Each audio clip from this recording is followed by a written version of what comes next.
salita ng hula.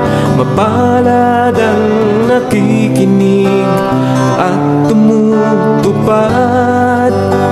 Mapalad ang nahahapis at sila ay aaliwin. Mapalad ang nagugutom at sila ay bubusugin. Ang magtiis hanggang sa wakas, sila lamang ang maliligtas. Ang magtiis hanggang sa wakas, sila lamang ang siyang maliligtas. Lalaganap ang kasamaan at sila'y magkakanuluhan. Lilitaw ang mga bulaan dito sa sanlibutan. Makipot ang pintuan patungo sa kaligtasan.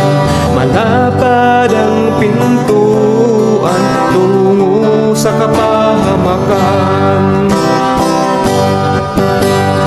Ang magtiis hanggang sa wakas, sila lamang ang maliligtas. Ang magtiis hanggang sa wakas, sila lamang ang siyang maliligtas.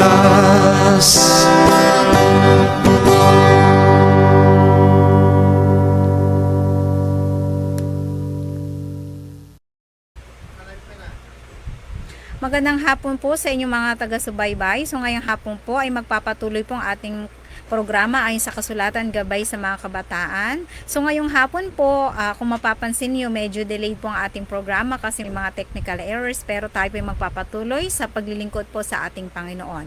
So ngayong hapon ay pansamandali wala po tayong health kasi po may mga busy schedules ang ating mga kasama. Ngunit tayo po ay magpapatuloy sa ating programa sa mga susunod po na linggo. Gayun na rin po ay ngayong hapon ay napakaganda po ng ating topic. So ito po ay may individual responsibility na title. Ngayon pong hapon ay medyo maulan-ulan po dito sa Dasma. So shout out po kung nasaan po kayo naroon ngayon. Kung saan nyo po ba ay maulan o maaraw. So pwede po kayo mag-comment down below. At babatiin ko rin po ang ating mga masugid na taga-subaybay before po tayo mag-umpisa. So binabati ko po si Miss Kirma. Ayan sa Cyprus. So good afternoon sa iyo. Nawa ikaw ay sumusubaybay. Bagamat medyo or late talaga tayo ngayon gawa ng pagsabahay. Hindi tayo masyadong maalam sa technology. Kaya namimiss namin na aming direktor na si Brother Dondon Argente. Gana rin po ay binabati ko po si Early 7 Strike Land. Ayan ang ating masugid na taga-subaybay. Gana rin po si Ate Bot. So si Miss Maria Ann ang patalinhog na nandiyan sa Amerika. Gana rin po ang kanyang pamilya po na kasama ni Nulay. So parang ano ba, gabi pa sa inyo dyan. So magandang gabi sa inyo. Ganda rin po si Kuya Sam at ang kanyang mga mahal sa buhay. Si Sister Perla. Ayan, lagi po naming taga-subaybay. Sister Ruth Tobias. Magandang hapon po sa inyo.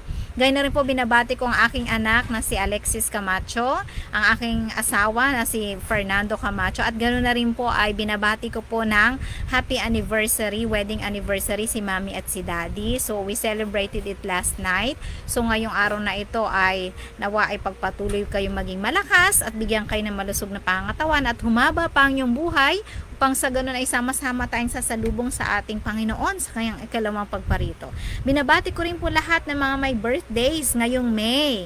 So, sa mga nagsa-celebrate po ng anniversary at saka mga birthdays, kayo po ay aking binabati ngayong hapon. Gana rin po, binabati ko rin po ang aming pong mga sponsors, katulad po ni Kuya Toti at saka ang kanya pong may bahay na si Miss Ate Shirley. Gana rin po, binabati ko rin po lahat po ng ating mga sponsors sponsors at mga taga-subaybay. Kahapon po, nandiyan po naglingkod ang aking asawa, kasama po si Daddy, dyan po sa Queens Row, Seventh-day Adventist, at sila po ay natuwa sa inyong pong mainit na pagtanggap. Gaya na rin po ay dyan po sa Maragondon Church, kami pong mag-asawa ay maglilingkod dyan ngayong pong June 1. So sa mga taga Maragondon ay pupunta po kami dyan sa inyo. So ngayong hapon po, ngayon po ay tayo muna yung mananalangin bago po tayo magpatuloy sa ating pong napakagandang topic ngayong hapon. So tayo po ay sama-samang pumikit para po sa ating panalangin. Ama naming banal na sumasalangit ka sa hapong ito, Panginoon, sa aming pong pagdidiscuss ng aming mga topic na magpapalago po ng aming mga pananampalataya, lalong-lalo na po sa pagpapalago po ng relasyon ng aming mga kabataan po sa inyo. Turuan po kami kung paano po sumunod sa inyong banal na kalooban, at nawa, Panginoon, ay mga pagsasama namin dito sa lupa ay maging isang halimbawa ng pagsasama po dyan sa langit na bayan. Nawa, Panginoon, patawarin din po kami kung saan niyo po kayo masumpungan nagkulang at nagkasala. Tulong po aming hiling at dalangin, alang-alang na lahat sa pangalan ni Jesus, aming tagapagligtas. Amen. Ayan, so ngayong hapon po, so binabati ko po ang ating pong mga taga-subaybay. Ayan, ang aking asawa ay maulang hapon daw po sa inyong lahat. Nawa ay sa kabila ng ating masungit, hindi ba masungit? Kasi po parang nagpapalamig ang ulan, ano? Kaya para sa akin, ang rain is a blessing sa tag-init na panahon or sa sobrang mainit po nating panahon ng ulan po. Ito po ay isang pagpapala at nagbibigay rin po ng buhay po ito sa ating mga halaman para lalo silang sumigla. Ito po ay pagpapala ng Panginoon na dapat po natin ipagpasalamat. Okay, so ngayong hapon ay let's start with our discussion. So ito po ay matatagpuan nyo po ang ating topic dun po sa sulat ni Miss Ellen G. White. Papakita ko po. Ayan, ito po ay gamit na libro po ng aking anak. Kung makikita nyo po ay ito po ay may title na Messages to Young People. Okay? So kung sa Tagalog po, meron naman siyang title na Payo para sa mga kabataan. Kung kayo po ay susubaybay sa akin, tayo po ay sama-samang tumungo sa nasa chapter 102 na po tayo. Ang title po is Individual Responsibility. So ngayong hapon is let's identify ano po ba ang salitang responsibility. Kasi marami tayong ngayon mga iba't ibang let's say mga meanings kung saan naman ay binibigyan natin ng kahulugan. Ano ba yung mga salitang responsibility? Ito ba ay mabigat na panungkulan ng isang kabataan? Ito ba ay sa church? Ito ba ay sa pamilya? O ito ba ay as a whole? So ngayon po, sabi po ng ating Webster Dictionary, sabi daw po ng meaning ng responsibility is the quality or state of being responsible like moral, legal or mental. Ayan, pag naging palang ikaw nagkaroon ka na responsibility, hindi lang pala siya sa isang aspeto ng ating buhay. It should be moral, legal or mental. So pagiging responsable pala, hindi lang to natatapos sa ating mga responsibility. Halimbawa bilang isang magulang, dapat tayo ay nagagabay. Bilang mga nanay daw, tayo daw yung mga ilaw ng tahanan, ano? At ang mga tatay naman daw ay pinakahaligi or pundasyon ng ating tahanan. Dapat po pala ang ating moral values ay mataas din. Kaya po naman, ang ating Panginoon, binigyan po tayo ng gabay para po magkaroon tayo ng morally upright living. Ito po yung ating 10 utos ng ating Panginoon at marami pa pong mga kautusan na nakaangkla po sa ating moral values. Kaya po napakahalaga sa isang pamilya ng Adventist na pamumuhay na ating tahanan ay may mataas na moralidad na pagtingin. So dito mga kabataan, hindi pwede yung halimbawa sa ibang mga lugar or let's say American countries kasi mga liberated sila, nasabi nila na bago daw magpakasal kailangan magli-live-in muna para daw hindi maiwasan yung pagkakaroon ng divorce sa ibang bansa kasi maraming cases tayo ng divorce kung aalamin natin ang ating mga cases sa ibang bansa. Pero bilang mga Kristiyano, bilang kabataan, dapat ngayon pa lang ay naihimok na sa inyong isipan na dapat pala maging responsable isang kabataan or mga nakakatanda na maging moral ay ang maging maayos ang ating moral na kalagayan. So syempre, ayon ng Panginoon, kaya nga sa Biblia nagbigay siya ng isang magandang halimbawa. Ito ay ang unang nating mga magulang na kung saan ay kinasal, di ba po, si Eva at si Adan, na kung saan pinakita ng Panginoon na wala po nangyari munang pagsiping, ngunit kinasal muna sila, di ba po? Ito napakasagrado at napakasarap sa pakiramdam bilang isang babae at bilang isang lalaki na bago kayo pumunta sa isang masaya, hindi sa masalimuot na pamumuhay, ay dapat kayo ay parehong pure. Yan, para you have the chance to have to some exploration. Maganda po yan. Ano, hindi katulad ng parang ang sinasabi ko sa aking mga estudyante noon, ang mga kababaihan, dapat inyong katawan ay nakapreserve lamang doon sa inyong mga mapapangasawa. Hindi dapat yan ibinibigay kung kahit kanino, or kaya hindi dapat yan ipinapakita kung kani-kanino na lamang, kasi dapat ito'y nakalaan lamang doon sa ating mapapangasawa para may sorpresa. Pero bilang kabataan, madalas sa karamihan mga worldly things ay bago pa ikasal ay para bang nakita na lahat, so wala ng excitement. So dapat mayroon tayong excitement lagi sa buhay. Kaya nga di ba po, kahit nga ang paglago sa ating pananampalataya, lagi tayong excited na matuto ng mga bagong aralin at maging closer tayo sa Panginoon, because we have learned new experiences every day. Ito naman ay magpapatibay sa ating relasyon sa ating Panginoon. Ganoon rin po sa ating mga partners o magiging future partners po ng ating mga kadalagahan at kabinataan. Isa pa po, dapat daw ay responsable din tayo sa legal matters. Ayan, dapat pala tayo alam natin ating mga katungkulan at alam din natin ang ating mga karapatan. Dapat tayo ay responsibilidad dyan, ano? So minsan bilang teacher, ano ba ang responsibilidad natin? Tayo ba ngayon ay may karapatan ng mamalo o manigaw? So dapat inaalam din natin ano yung mga legal rights, ano yung mga dapat gawin at hindi dapat gawin. Sa kabataan, ganun din. So sa ating mga tahanan, may kanya-kanya tayo kasing mga batas. Halimbawa, sa ating tahanan, may curfew ang mga kabataan na let's say, 6 p.m., dapat nasa bahay ka na. Dapat ganito kasi nasa legal age pa o wala pa kayo sa legal age. O halimbawa, lalo na yung mga kabataan natin underage, dapat tayo ay sumagpapasakop sa ating mga magulang. Sabi nga, habang tayo ay naninirahan sa bubong ng ating mga magulang, dapat tayo ay sumusunod sa kanilang mga batas. Kung ayaw na nating sumunod and then go, kung nasa legal age na tayo, maging independent tayo. Pero bilang isang kabataang Kristiyano, dapat hindi natin nalilimutan ano ba yung mga legal rights na dapat nating ginagawa. Ano ba yung mga karapatan natin na dapat natin ding ini-exercise, at yun din naman ang dapat ipinapakita natin sa iba. Huwag natin abusuhin, kasi minsan nakikita natin sa halimbawa, wag na tayong lumayo. Let's say, nung panahon ng pandemic, alam naman natin na may mga namigay ng mga cash assistance gamit ang GCash or transfer. May mga matatanda na hindi marunong gumamit. So, ang nangyayari, may mga taong nang aabuso dahil wala silang alam sa mga legal na paraan o mga tamang pamamaraan, hindi naman nila makasuhan kasi nga, maari sa kanila yung mga matatanda hindi makapagbasa, hindi marunong gumamit ng cellphone, sila po ay naaabuso. So, tayo po pala ay may responsibilidad sa mga legal na pamamaraan. Kaya nga po, napakaganda kung mayroon tayong mga legal discussion. Ako po, nakikinig po ako sa ating pong dating nanalong party list, si Attorney Abayon. Yan, manood tayo dyan para malaman din natin ating mga karapatan. Hindi porke tayo mga kabataang Kristiyano or mga Adventist, tayo magpapaapak ng ating mga karapatan. Ang ating pong Panginoon ay Panginoon po ng just.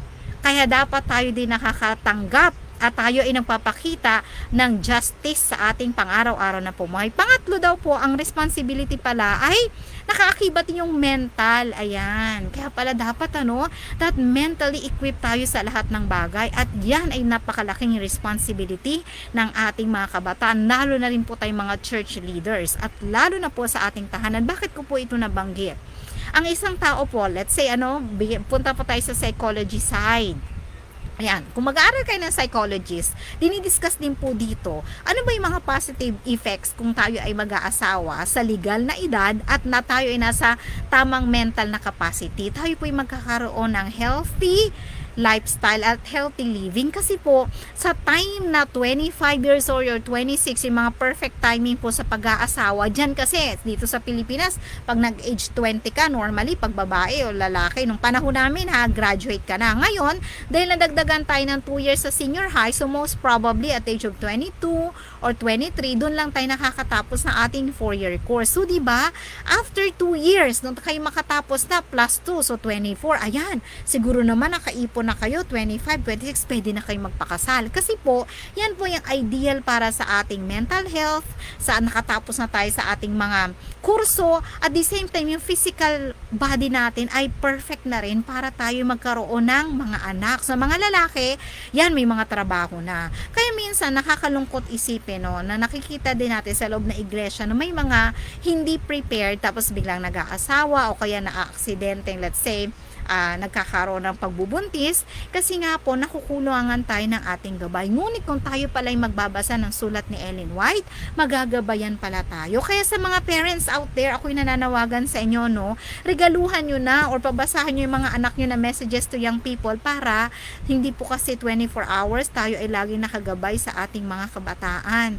Sila po ay may individual thinking din. Pero kung gagabayan natin sila at bibigyan natin sila ng mga tamang babasahin, sila po ay magagabayan. Ayan, so napakahalaga po pala ng responsibility bilang mga kabataan. We have to be responsible in our moral deeds, in legal things, and at the same time dapat sa ating mental capacity. Kaya nga po sa ating pag-aasawa din, sabi nga nila, much better daw yung mga lalaki ay medyo older po sa kanilang mapapangasawang mga babae. Kasi nga po, according po sa pag-aaral, ang mga babae po ay mas madali pong nagmamature. Kaya nga po, di ba, sabi nila at least 4, 5 years or 6 years yung tanda, between like that, para naman yung mga lalaki ay medyo handa na talaga magpamilya. Hindi na nasasabi, unchildish naman, kasi naman, kaedad mo lang, alam naman natin na mga babae, mas madali po kami talaga tayong mga babae dyan out there na nagmamature siguro dahil sa gawa ng physical things, katulad ng tayo ay nanganganak, so ang ating buhay naging 50-50, nagkakaroon tayo ng mga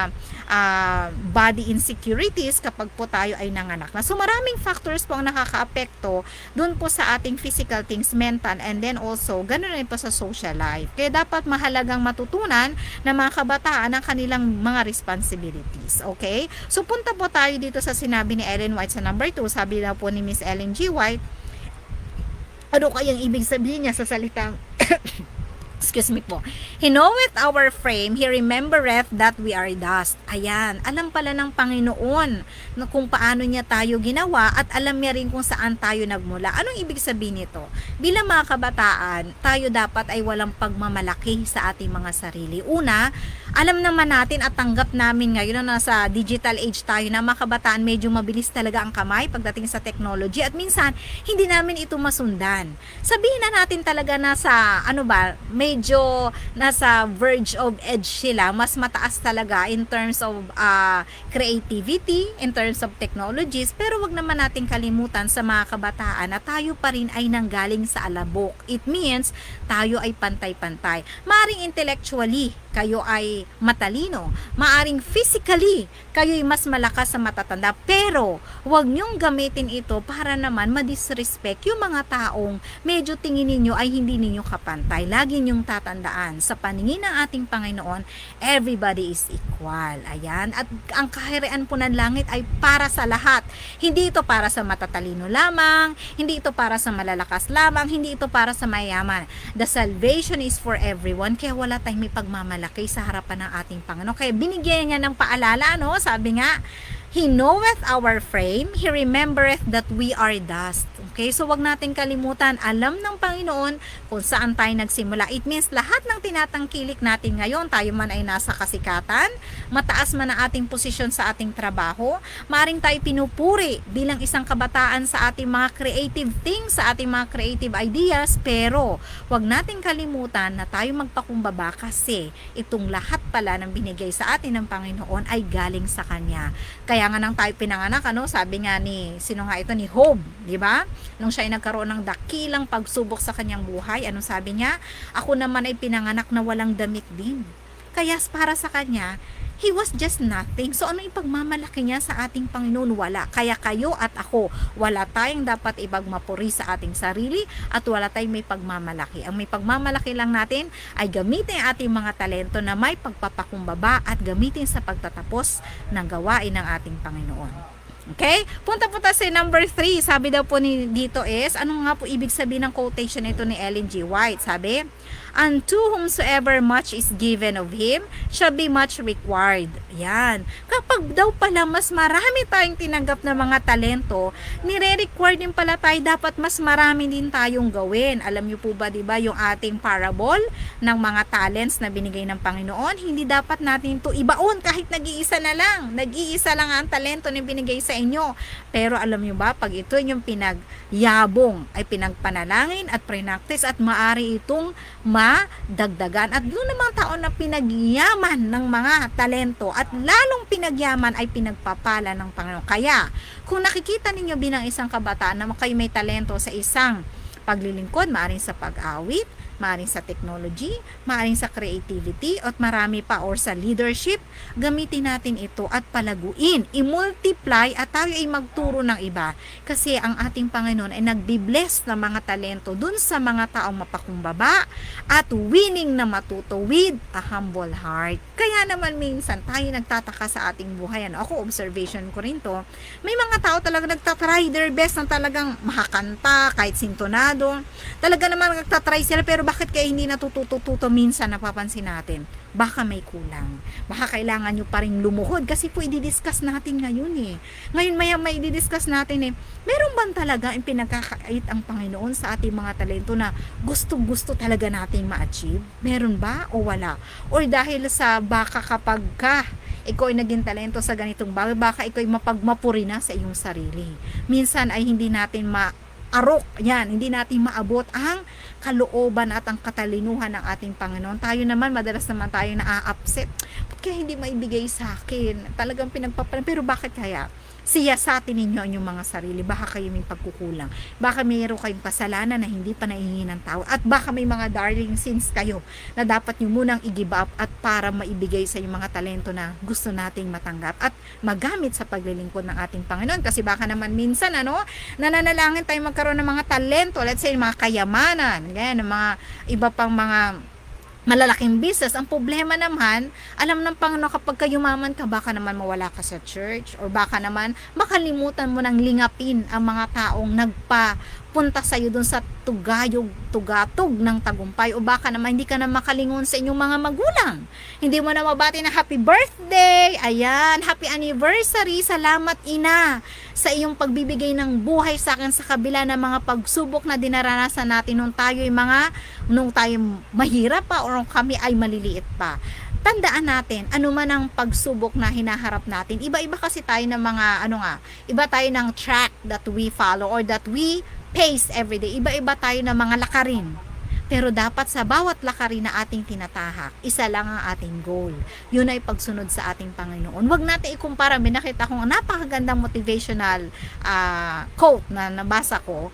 Ay sabi huwag mo kasing ikumpara yung buhay mo sa iba kasi magkakaiba tayo. That's why we are created unique. Diba? Kahit yung mga thumb marks natin, ay imagine nyo po ba mga taga-subaybay, mga kapatid, wala yang katulad.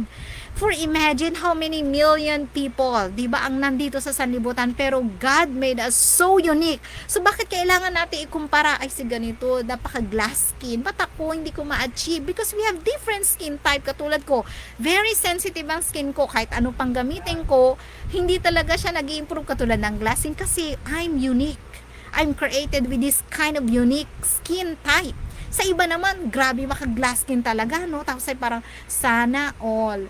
Alam natin na tayo ay nilikha ng Diyos na unique, at dito sa sanlibutan, we're not aiming to have perfect physical things kasi yan po ay mababago dyan sa langit na bayan. Kaya ako gustong makapunta dyan sa langit para, anyway, pagdating dun, hindi na natin mapapasin, glass skin ka na kasi wala na dong kasalanan. Kasi everybody is perfect. Kaya dapat yan ang ini-aim natin. Okay? Isa pa po, sabi na po dito ni Miss Ellen G. White, we shall individually be held responsible for doing one little less than we have ability to do. Ayan, sisingilin ka pala ng Panginoon kapag halimbawa binigyan ka ng talento ng Panginoon sa pag-awit, sa pagiging isang leader, sa pagiging magandang organizer or creative sa pagdating sa mga technology at hindi mo ginamit. Ano sabi dito ng Panginoon? Ikaw ay sisingilin. Yan. Kapag ka maliit na bagay lang ang ipinagkaloob mo, pero binigyan ka pala ng malaking pagpapala at talento para dyan. Kaya dapat tayo ay maging maingat sa ating ginagawa. Kapag alam ng Diyos yung limit natin, na alam niya na kaya nating ibigay ang best, don't give a mere, sabi nga is mediocre service, kasi po ito ay basura sa ating Panginoon. Kaya ito, correct ulit, uulit-ulitin ko ito sa inyo, sa aming mga taga-subaybay. Kapag po kayo nabigyan ng part sa ating church, please po, wag nyo sabihin, bilang sa mga kabataan, nag-uumpisa, o hindi na lang sa kabataan, naririnig natin ito, umpisa pa lang, ngayon lang kayo nag-pray, ngayon lang kayo nag-sermon, just your first time, wag nyo pong sasabihin ganito, no mga kapatid, pasensya na po, kasi po ngayon lang po talaga ako kakanta, kaya pagpasensyahan nyo na po kung ano po ang inyong maririnig. Alam nyo po ba, ito po ay hindi acceptable sa ating Panginoon. Once God gave you responsibility, you have to give your 100% full effort. So dapat, sa araw na yan, magsisermon ka, mag-prepare ka ng 1 linggo. Kung hindi mo kaya, mag-prepare ka ng 1 buwan. Kung aawit ka, okay? At hindi ka pa nakapag-practice, wag mong tanggapin, kasi ang paglilingkod sa Panginoon hindi bara-bara. Dapat we have to give our full 100% ability, kasi sisingilin tayo ng Panginoon. Kayo nga, bigyan ko kayo ng example. Let's say, bilang isang guro, ako kasi isang guro, o kaya mga trainers, kapag ng inyong isang mga estudyante, or during exam, pag nagpapa-IELTS exam ako, kapag yung tinuturuan mo ay hindi naging excellent ang sagot, unang nasasaktan yung mga mentors, tayo mga educators, kasi parang, bakit hindi natuto? Bakit hindi naturuan? Binigay ko naman ang lahat, binigyan ko ng talento, binigyan ko ng chance makapag-prepare, binigyan ko ng time para mag-aral, pero bakit ito lang ang naibigay? Diba? Malungkot yun, masakit. At yan din ang nararamdaman ng ating Panginoon. So sa paglilingkod natin sa ating church, huwag nating sabihin na, kasi first time ko. Hindi, dapat sabihin natin, ready ako. Kaya ngayon, mga kapatid, sa ating pansalibutang ulat, iuulat ko po ang buhay po na we should not show that we are scared. We should not show that it's our first time. Diba? Parang, wow, ang galing, nagpagamit siya sa Panginoon, ang ganda ng story niya. Pero kapag kainumpisa natin, pasensya na po, tapos magbabasa tayo, hindi na tayo makatingin sa audience, nakakalungkot. Ang pinaglilingkuran natin ay Diyos na may kaayusan, hindi Diyos na bara-bara. Tandaan natin, Diyos is the God of, ang God is God of orderliness. Diba? Perfection. Kahit nga si Satanas, sobrang galing umawit So, wag natin bara-barahin ng pag-awit, kasi para yan sa Panginoon. How much more tayo na kanyang niligtas. Diba? Ako nga, pag nagluluto ako ng pagkain, as much as possible, talaga namang complete ingredients. Asawa ko siguro mahilig siya sa masasarap na pagkain. So, dapat complete ingredients yan. Para pag hinain mo, wow, it's the best. Walang maipupula. Lalo na sa ating Diyos, di ba? Sa mga kabataan dyan, hindi natin pwedeng irason, busy ako, hindi ako nakapag-prepare, puyat ako. There's no exemption. Tandaan ninyo, everybody is given 24 hours to do our best. Hindi mo pwedeng sabihin marami kang excuses, hindi yan katanggap-tanggap sa ating kahit nga sa korte Hindi ka pwedeng magdahilan, kasi hindi ko naman sinasadya. Kasalanan din yan. So, maging maingat kayo, mga kabataan. Okay? Next, number 4. What will happen if we didn't do what we ought to have done because we didn't use our powers to glorify God? Ano daw mangyayari kapag hindi natin ginawa ang dapat nating gawin at hindi natin ginamit ang ating mga powers para i-glorify o purihin ang ating Panginoon? Ang sabi daw po dito, napakalaki po ng ating pananagutan. Eternal loss. Ayan, mga kababayan, sa mga kabataan, kayo ay hindi magkakaroon ng buhay na walang hanggan. Kasi hindi nyo po binigay or hindi natin binigay ang ating best. Yun pala, kapag pinagkatiwalaan pala tayo, dapat maging tayo, hindi yung, hindi ko maalala yung term, sa katiwala, hindi katiwaglas ba yun? Something like that. So, dapat, ibigay talaga natin kung ano yung pinagkaloob sa atin ng Panginoon. Hindi sa atin ibibigay yan ng Panginoon kung hindi natin kaya. And then, kung hindi man natin kaya ngayon, baka kailangan nating manalangin. And God is so powerful. He created everything. Lahat ay galing sa Kanya. So, bakit meron tayong doubt na hindi natin kayang gawin? Kung ating Panginoon ay nag-aari ng lahat ng talents, lahat ng gold, lahat ng meron sa sanlibutan, so why do we have to doubt to ourselves? Bakit kailangan tayong manghinawa? Di ba? Kung siya pala ang source of everything. Di ba sa mga kabataan dyan nanghihina, no? Medyo na-upset sa buhay. Hingi kayo ng tulong sa ating iluhod nyo yan. Ipagpanalangin ninyo. And then, gawin nyo kung anong kalooban ng ating Panginoon. So, tandaan kapag hindi nyo ginanap ang dapat nyong gawin at hindi yung ginamit yung mga powers na ibinigay sa inyo ng Panginoon para i-glorify siya, you will have eternal loss. Nakakalungkot, Para yung ikukot ko lang si Kuya Sam, may pinost yan si Kuya Sam sa Facebook. Parang sabi niya na, masakit isipin na lagi tayo nasa church, lagi tayo nasa paglilingkod, pero wala pala yung pangalan natin dun sa talaan ng langit. Nakakalungkot. Sayang yung effort. Sayang yung pagpapagal natin kung hindi lang din tayo makakasama dun sa langit na bayan. Okay? And then, let's go with number 5. Sabi nga po dito is, what will happen when we give ourselves wholly to God? Ayan. So, paano naman ang mangyayari sa atin kung sakali man ibigay natin yung ating 100% sa ating Panginoon? Ano bang positive effect nito? Of course, syempre, hindi tayo mapapahamak. We will not have eternal loss. At the same time, we make ourselves responsible for its accomplishment. Ayan. Kapag pala tayo ay nagbibigay na ating sarili, lahat sa ating Panginoon, magiging responsible pala tayo para ma-accomplish ang lahat na ating ginagawa. Kasi nga, binigay natin sa Diyos Ang Panginoon kasi, yan ang magsusupply ng ating mga kakulangan. Kaya huwag kang matakot. Hindi naman lahat ng tao perfecto. Sino ba ditong perfect? Sige nga, pakitaas ang kamay, paka-shoutout nga dyan sa mga live viewers. Sino bang perfecto rito? Wala. Kahit ang pinakamagandang nilalang, kahit ang pinaka-flawless, ang pinakamatalino, meron pa rin pagkukulang. Pero merong magpupuno niyan. Okay? Ang ating Panginoon. Kaya huwag tayong masyadong ma-upset. Hindi lahat perfecto. Kasi nasa imperfect world. Pero, magiging perfecto lang ang ating kaligayahan at paglilingkod kung kasama natin ang Panginoon. So, we feel complete. Minsan, naisip natin, bakit yung mga taong ang hirap naman, hindi naman sila kumakain 3 times. Pero, bakit parang yung mga mata nila ay maligaya? Ikaw na kumpletong kumakain, may snacks pa, may ipon sa bangko, pero bakit may kulang? Baka merong kulang. Hindi mo pa na-surrender yung buong pagkatao sa ating Panginoon, lalo na sa paglilingkod. Kaya pala may kulang sa ningning ng inyong mga mata. Sa mga kabataan, masarap makita na maningning kayo sa paglilingkod. Nakasmile. Minsan may naglilingkod, nakasimangot, may padila-dila kasi hindi ready, nakakalungkot. Diba? Gawin na natin ang best natin bilang kabata. Huwag tayong husgahan ng sanlibutan o ng iba man dahil sa tayo ay mga bata. Gawin natin ang 100% ang paglilingkod sa Panginoon. Okay, next, let's go with number 6.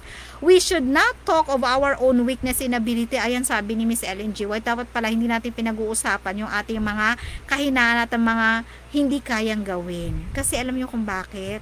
When we complain because of our burdens or refuse the responsibilities He calls upon us to bear, we're virtually saying that He is a hard master. Parang sinabi natin na, hindi pala cool yung Panginoon mo, masyadong harsh pala Panginoon mo, kasi parang hindi ka man lang mabigyan ng proper ability at hindi ka niya mabigyan ng power in terms of your need. At iso pa, sabi that He requires what He has not given us power to do. Parang nire-require niya tayong gumawa pero hindi naman niya tayo binigyan ng kalakasan na gawin ito. So parang napapakita na yung ang ating manlilikha ay mahinang manlalalang. Nakakalungkot So dapat pala hindi natin dinidiscuss. Hindi kaya ko yan at kakayanin ko yan sa tulong ng ating Panginoon. Parang naalala ko yung debate ng asawa ko. Parang may nagtanong sa kanya, ligtas ka na ba? Hindi ka na ba nagkakasala? Di ba? Anong sasagutin natin yan? Sa tulong ng banal na Espiritu. Amen. Dapat ganyan tayo. We have to own or we have to claim the salvation of God because God is in our daily lives. Ang Holy Spirit ay laging nakagabay. Hindi natin talaga kaya. Pero kakayanin natin sa tulong ng banal na Espiritu. We have to give our full surrender of ourselves. Then, God will control hayaan lang natin ang Panginoon na mag-control. Huwag tayong hayaan natin na tayong kumontrol sa mga bagay na hindi natin kayang gawin. Kasi inuunahan natin yung ating Panginoon di ba? Parang ganito nagda-doubt tayo. Pero if we give our trust to God, and then He will really give you assurance that He will do it all for you. Yan, alala ko yung kanta, He will do it all for you. Okay, punta po tayo sa last part. Parang ang bilis ko, pero babati po tayo, okay? So, let's go with number 7. Sabi daw po, value of money. Ayan, bakit kayo na-i-insert na naman tong value of money? Kasi alam nyo po, hindi naman po sa pagsisita sa ating mga kabataan. Minsan po kasi mga kabataan, hindi nila makita ang kahalagahan ng kanilang mga tinatangkilik na mga baon or allowances. Kasi nga, hindi pa nila ito pinaghirapan. Pero, sa oras na maramdaman nila na ang hirap pala kitain ng ganitong uri ng mga allowances na kanilang ginagamit, mabibigyan na nila ng halaga. Alam niyo po ba lahat ng tinatangkilik natin ng mga kayamanan, talento, or yan, mga pera nyo, mga reserve yung bangko or gold, kung may mga gold man kayo, dapat pala ito ay binibigay natin sa Panginoon to honor Him. Hindi pala ito para sa ating sarili. Ayan. So ito maraming tatamaan na mga kabataan na i-discuss ko kasi nasa sulat to ni Ellen White. Sana sinusubaybayan ninyo ang sulat ni Miss Ellen G. White. Ang sabi dito, ang money daw, it is not for necessity, it is for necessity. Ayan, dapat lang pala ito sa mga kailangan or needs, hindi daw sa wants. Kaya daw dapat we have to avoid too much food. Ayan, aray ko, nasasaktan na naman tayo rito. Bakit? Ang dami nating unli. Too much yan. If we eat too much rice, what will happen? Ang taas ng carbs. Ayan, punta tayo sa high blood, sa cholesterol, lalo white rice. Ano pa?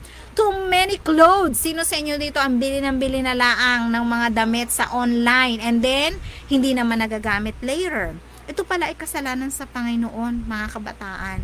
So we should not have too many clothes tapos hindi naman natin nagagamit. Tapos yung mga kapitbahay ninyo, gulagulanit ang damit, walang tsinelas, hindi nyo man lang mabigyan ng pambili ng tsinelas o hindi nyo man lang mabigyan ng damit. Ito pala ay kasalanan sa Panginoon. Isa pa, too much drinks. Ano ibig sabihin? Dapat pala ay we have to be satisfied with the living water sa tubig ng buhay kasi malinis yan at hindi pa nagkukos ng sakit. Ang mga carbonated drinks, mga sodas at ang mga milk tea, alam natin sobrang taas ng sugar, may mga caffeine at hindi ito maganda sa ating katawan. Pero we can drink a little kasi nga sabi ni Miss Ellen G. White ay too much. So wag naman sobra-sobra. In moderation in everything that we do. Wag nating hayaang sirain ng ating mga sarili ang templo ng Panginoon. Tandaan natin na ating katawan ay templo ng Diyos at ito lamang ay ating hiram. Hindi natin to pag-aari kaya minsan nalulungkot ako may mga tao na gumagamit ng illegal drugs, gawa ng depression, hindi nila naisip na itong katawan natin ay hiram lamang or may mga nagpapakamatay, hindi nila nare-realize na hindi natin ito pag-aari. Dapat natin itong ingatan para sa ikapupuri ng ating Panginoon, hindi ng ating mga sarili. So yung mga pera na meron kayo sa mga kabataan or mga nanay na panay dyan ang online shopping na hindi naman napapakinabangan, minsan mali pa yung mga order, nasasayang yung mga pera, mag-isip-isip na kayo. Sabi ni Miss Ellen G. White, the money that we have should always be given to God to glorify Him, not to glorify ourselves. So don't eat too much food, don't buy too many clothes, and don't drink too much drinks na nakakasira ng ating katawan. Isa pa po, ang sabi po dito, it must be used for necessities of life in blessings other. Yan para pagpalain ng iba at in advancing the cause of Christ. Ayan. So, dapat gamitin natin ito sa pagpapalago ng gawain. Kung may mga extra tayong pera, gamitin natin ito sa mga gift giving, sa Vacation Bible School. Kung may mga kabataan na wala namang sapat na pera para makasama sa mga sport fest, bakit hindi natin tulungan? Ito mga pamamaraan ito ay very practical. Ngunit ito ay talaga namang tumitimo sa ating mga puso at tayo tinatamaan. Kasi minsan tayo din ay mga tagaganap nito. Hindi lang po sa mga kabataan, sa mga tatay, sa mga nanay, na minsan tayo ay we use, we spend things or money extravagantly. Sabi nila, ano extravagance? Hindi na nga, wala na nga enough pera Pero hindi natin namamalayan, yung palang too much na pagkain ay masama rin pala at nagkakasala tayo sa ating Panginoon. Yung sobrang daming damit. Ayan, kaya nga ako, yung susuotin ko actually, parang 3 years ago ko pa itong suot. Minsan nga, actually, yung mga damit ko ng dalaga pa ako, ay hindi ko talaga tinatapon. Sabi ko, hindi, papayat ako, goal ko yan, mag-exercise ako para magamit ko pa rin yung mga clothes ko when I was a teenager. At dahil sa pagiging masinop ko sa mga damit ko, kasi I always buy things as much as possible, mga branded. Kasi po, ito yung magagamit nyo kahit kayo ay, ilang taon na ba ako ngayon? I'm 44. Yung mga damit ko, pinamili ko yan, nung nagka-work na ako at the age of maybe 25 or 26 or 24. Yan yung taon na yan, yan ay may work na ako at medyo maayos naman ang aking kalagayang financial. Yan, nagkukolekta ako ng mga damit, ng mga sapatos, ng mga bag na branded. At hanggang ngayon, nagagamit ko pa, di ba? Sana all, at nagamit pa ng anak ko. Hindi ko na sasabihin, may mga pants akong gamit-gamit niya kasi yung mga styles noon ay nauulit lang din naman ngayon. Kaya yung aking Ambel, ayan, gamit-gamit pa ng anak ko. Diba? Nakakatuwa, no? Kapag pala nag-spend tayo ng maayos ng ating mga salapi, ay mapapakinabangan natin ito. Kaya pag namigay ako ng mga damit ng anak ko, kasi alam ko nung maganda, kahit si Alex ay 17 years old na, yung mga damit niya na 1-year-old siya, 2-year-old, 3 years old, yung pinamimigay ko, ay maganda pa rin ang kulay, hindi pa rin nakakahiyang ipamigay. At nakikita ko pa rin suot-suot ng iba. Pero, doon naman sa mga namimigay, no? Payo lang pag tayo namimigay, kasi ako medyo offended din po ako sa ganitong mga uri ng bagay. Parang may nagbigay sa akin na something, and then, pag nagbigay tayo, wag naman natin sabihin doon sa binigyan natin na, uy, ang ganda ng damit na binigay ko sa iyo, bagay pala sa iyo. Di ba po, nakakalungkot Pag nagbigay tayo, wag na nating ipaglandakan. Parang sabi, pagka nagbigay tayo sa kanan, wag na natin ipaalam sa kaliwa. We have to give in a very silent and in a humble way, kasi magtitingin ay, ang ganda ng damit, bigay lang pala. So, hindi ka diba, we have to be blessing to others. Hindi yung naka-offend ka pa ng nararamdaman. Nagbigay ka nga, may pahugot pa naman na parang kulang na lang sabihin mo, you're so poor, kaya binigyan kita. Diba? Ako naman ay tumatanggap naman po ako ng mga second-hand clothes. Kaya ako tuntua kay Ate Bo. Shoutout kay Ate Bo. Ayan pernace ko na siya sa mga binibigay niya sa akin. And then, I really value them much kasi talagang yung friendship is talagang Pero, hindi naman nakakarinig na, ay, sister, bagay na bagay pala sa yung binigay ko sa'yo last time. Pag nagbigay tayo, we have to keep our mouth shut. Hayaan na lang nating Panginoon na mag-reward sa atin. Ganun rin sa mga kabataan. Kasi baka naririnig yan sa mga magulang ninyo at paglaki ninyo, ganyan kayo. Ang pangit tingnan, sa totoo lang. Marami ako namimit na ganyan. Parang minsan tuloy. Parang wag nyo na lang kaya akong bigyan kaysa ipahihiya nyo ako sa iba. Pero okay lang, it's part of life, di ba? Kung nasasaktan ako, okay lang. Nagko-comfort naman po ang ating Panginoon. Yan. Kaya ako pag nagbibigay ako, hindi ko na sinasabi kung kanino ko binigay, at ano itsura, kung kanino ba yung damit, quiet na lang. Kasi, mapapahiya pa yung pinigyan. Mahirap yung tumutulong tayo. Gusto natin naka-broadcast lagi. Baka nang picturean nyo pa yan, i-post nyo pa sa social media kasi naka-Facebook tayo ngayon para magpanglandakan sa sanlibutan na kayo talaga giver. Alam nyo po, gusto ng Panginoon ay silent giver kasi ang pagpapala ibibigay yan ng Panginoon dun sa langit. Dito sa mundo, pag tayo nagmamalaki, tuwang-tuwa si Satanas, sa totoo lang, mga kababayan, mga kabataan. So, maging masinop kayo, maging maingat sa pagbili ng mga gamit. At kung ibibigay man natin ito, tayo po ay manahimik na lang. Ibigay natin to na may pagpapakumbaba. Please lang. At as much as possible, kung bago nga, mas maganda bago ibigay natin. Hindi yung gamit na kasi actually hindi masyadong advisable yung pagbibigay ng mga damit kasi minsan may mga scent tayo sa katawan na aring matransfer sa iba. Actually, kaya yung ibang bansa, sa totoo lang po, katulad sa Korea, hindi po sila namimigay ng second hand, tinatapon po nila ito. At hindi rin nila ito binibigay sa kanilang mga kamag-anak. It's a kind of parang kabastusan yun sa kanila. Kasi nga, personal smell mo, di ba? Tapos ibibigay mo, i-share mo sa iba. Paano kung, okay lang sana kung yung smell may very, pleasant smell. Paano kung disgusting? Sabi ng anak ko yung Korean, rata ako, disgusting. Napanood nyo ba yun? Yung mga kaedad ko, medyo nood din tayo ng mga millennial things para nasusundan natin yung mga anak natin. The Korean was very cute when he said, so disgusting, di ba? Dapat it should be disgusting. So, yun po mga kababayan, marami palang binigay ang ating Panginoon na responsibility. Hindi lang sa ating mga kabataan, ganun din sa ating mga magulang, at lalo pa sa lahat ng tagapakinig natin ngayong hapon, So, dapat tayo magkaroon ng responsibility. So, sa mga kabataan, you have to be responsible in your moral things, legal things, and mental.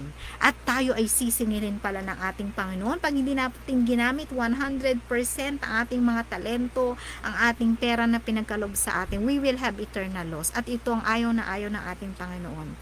He doesn't stop calling us right now. Gusto ng Panginoon lahat ng kanyang created beings as much as possible ay mapunta dun sa langit na bayan.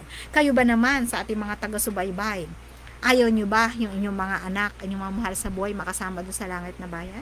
Syempre hindi. As much as possible, mga mahal sa buhay, kaibigan, mga old friends, at kahit sabi, mga vlogger, yung mating kaaway ninyo, kaduraan ninyo, hindi tayo ninyo. I mean, we should be friends to everyone. Kasi kapag ang puso natin ay hindi mapagpatawad at tayo may sinisinong, hindi tayo makakapunta sa langit. Kasi ang langit, ang Panginoon nga, no, kahit siya ang nasasaktan, okay lang, basta sana nangangarap siya.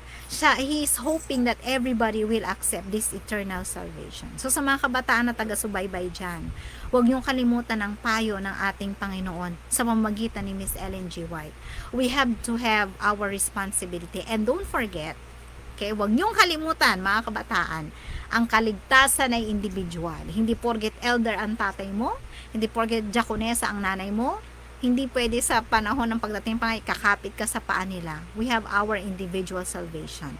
We have to create personal relationship to our Lord Jesus Christ para sa huling kapanahunan, masasabi ng Panginoon, well done, okay, my faithful servant. Yan po ang ating aral ngayong hapon. Okay, punta po tayo sa ating mga live viewers. Tayo po ay babati. Syempre po, binabati ko po ang aking BFF na si Jenaline Lopera. Ayan, magandang hapon sa'yo, sister. Kamusta ka na? And I hope magkakasama rin tayo one day sa church. Ayan, so bati tayo ating mga live viewers. Nawa meron si Mr. Wisdom Akesha Winstone. Amen. Thank you, brother. And then kay Early 7 Strike Land, magandang hapon po. Good afternoon sa iyo, brother. And then si Kirma, ayan, mahina daw yung audio. I don't know, hindi ata na-check ng asawa ko. Alex, mahina ba? Anak, mahina daw yung audio ko. Okay, busy silang lahat. Okay, ngayon po kaya, okay na po kaya ang audio ko. Ayan, so, mahina ang audio. Ngayon ko lang po nabasa, sorry. Okay, so sa mga mahina daw audio ko, anak. Paki-check please. And then binabati ko rin po si Ate Sha, fresh from Baguio. Ano kaya ang pasalubong? Okay, so binabati ko rin po syempre ang ating mga kabataan dyan sa Dasma G Church. Okay, so binabati ko syempre si Amber, si Kyle, si Kate, Patalinhog, ang Ask. Ayan, so magandang hapon po sa inyong lahat. So kung wala na po kayong pagbati, kamusta anak ang aking sound? Have you checked it? Okay naman, I mean, you have to watch my live, Mahina. Mahina ata ang aking, medyo mahina daw aking boses. Okay, so anyway, so ngayong hapon po ay tayo po ay sama-sama pong manalangin para po sa ating closing. Ama naming banal na sumasalangit ka, sa hapong ito, Panginoon, kami po ay nagpapasalamat sa mayamang pagpapala at paglinaw ng ay mga kaisipan na kung saan ang mga responsibilidad na ipinagkalob sa amin, lalong-lalo na po sa aming mga kabataan, ay patuloy po namin itong magamit para po sa pagtatapos ng inyong mga banal na gawain. Nawa ang mga kabataan ay gabayan sa kanilang paglago, sa kanilang pananampalataya. Gamitin nawa ang kanilang mga talento, Panginoon, sa ikapupuri po na inyong banal na pangalan. Nawa sa aming paglilingkod, ibigay namin ang lahat na aming makakaya at ibigay ang best sa inyo kasi alam po namin na kayong Diyos, Diyos na may kaayusan. Nawa Panginoon, sa hapong ito ay kung saan po kami nasumpungan, nagkulang at nagkasala, kami po ay nawa inyo patawarin. Ito lang po ang hiling at dalangin, alang-alang na lahat sa pangalan ni Jesus na aming tagapagligtas. Amen. Mapalad ang bumabasa ng salita ng pula. Mapalad ang nakikinig at tumutupad. Mapalad ang nahahapis at sila ay aaliwin. Mapalad ang nagugutom at sila ay bubusugin. Ang magtiis hanggang sa wakas, sila lamang ang maliligtas. Ang magtiis hanggang sa wakas, sila lamang ang siyang maliligtas. Lalaganap ang kasamaan at sila'y magkakanulungan. Bumitaw ang mga bulaan dito sa sanlibutan. Mag-ibot ang pintuan patungo sa kaligtasan. Malapad ang pintuan tungo sa kapahamakan.